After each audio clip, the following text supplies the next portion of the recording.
তো আমরা তো বারবার বলে আসছি, যখন একটা অনির্বাচিত অবৈধ সরকার ক্ষমতা দখল করে বসে থাকে, তারা সেই জায়গায় টিকে থাকার জন্য তাদের বিরোধী দলের নেতা কর্মীদের একেবারে ধ্বংস করে দিয়ে ক্ষমতায় থাকবে, এরকম একটা আচরণের প্রতিফলন ছিল শেখ গ্রেনেড মামলাটা।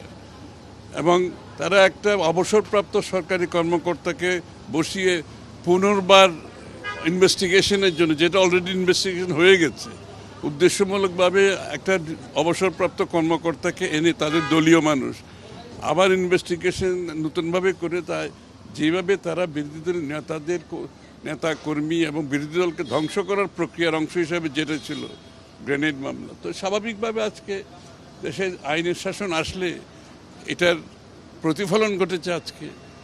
এবং যারা এই কাজটা করতে চেয়েছিল তাদের বিপক্ষে ধ্বংস করে দেওয়া, বিভিন্ন এই ধরনের বড় বড় মামলা দিয়ে, ক্ষতিকারক মামলা দিয়ে তারা আজকে নিজেরাই দেশ ছেড়ে পালাতে হয়েছে। তো এইগুলো যে পে করে না, এটাই তো একটা প্রমাণ, তাই না?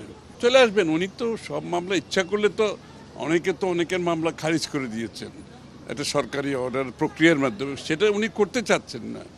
উনি বলছেন আমরা ডিউ প্রসেস অফ লতে বিশ্বাস করি এবং আইনের শাসনে বিশ্বাস করি। উনিও চাইলে করার জন্য, সেটা প্রক্রিয়া শুরু করার জন্য আবেদন করতে পারতেন, কিন্তু সেটা করছেন না।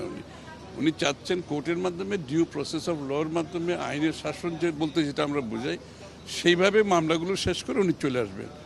আমরা চেষ্টা করছি মামলাগুলো যত তাড়াতাড়ি সম্ভব শেষ করা যায়, সে কাজ চলছে।